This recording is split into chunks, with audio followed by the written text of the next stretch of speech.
Have you ever made an error making a post? A spelling error, a grammatical error, just something that once you post it, you look back on it and you think, oh my God, like, how could I have done that? So recently, this happened to me. In fact, on my last post, I noticed a grammatical error. And one thing that I'm noticing is that there's psychology in everything. Like, I don't know if that's just me being in the field, but like literally every single thing has psychology in it. And then I come up with an idea and I'm like, I could talk about this. So I saw my error and I thought, well, this is a good opportunity to talk a little bit about learning disabilities. So, full disclosure, I have a mild learning disability in written expression. So, my spelling and my grammar has always been a little bit off.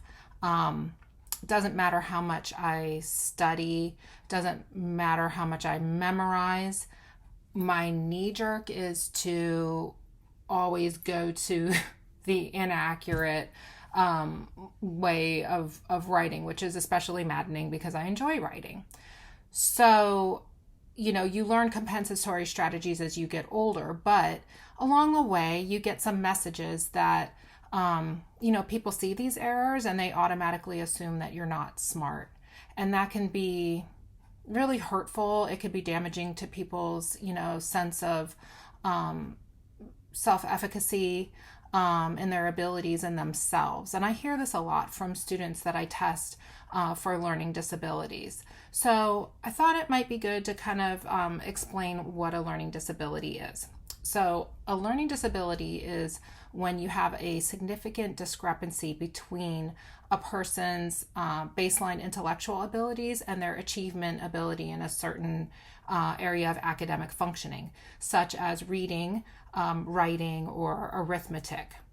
What is significant usually is accepted at around 1.5 standard deviations from your baseline intellectual abilities. So, for example, if you have a IQ of 100, one standard deviation is 15 points, so 1.5 is about 22 points.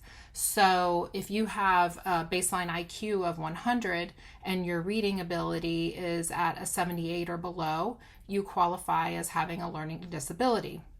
This person functions completely in the average range. 100 is the average 50 percentile score for intelligence. So they are smart, but in this one area, there is an interference in learning ability. It is neurodevelopmental. It's not acquired. It's something that the person is born with and they have it their whole life. Like that area is never going to be something easy for them. So like for me, spelling is never going to come easily, and thank God for spell check. Incidentally, on Threads, they do not have an edit button, which is not right. They need to fix that. Not for everybody, but especially for people with learning disabilities. So, and usually there's some difficulties in academic performance as well. So it's not just a numbers thing. That person, there's usually an identified deficit in their academic performance. Sometimes that can show later though. So if you have somebody who's really bright, say they have an IQ of 120, but they have a learning disability, they're smart enough to be able to compensate when they're young, and it might not show up until middle school, high school, sometimes not even until college. And then they start realizing that they have to study so much harder, stuff just isn't sinking in. Sometimes there's accompanying like attention disorders that can compound things. So that's my little spiel today on learning disabilities. I guess if there's a moral to the story, Sabra says, don't judge those with learning disabilities. They might be very smart, so never underestimate them.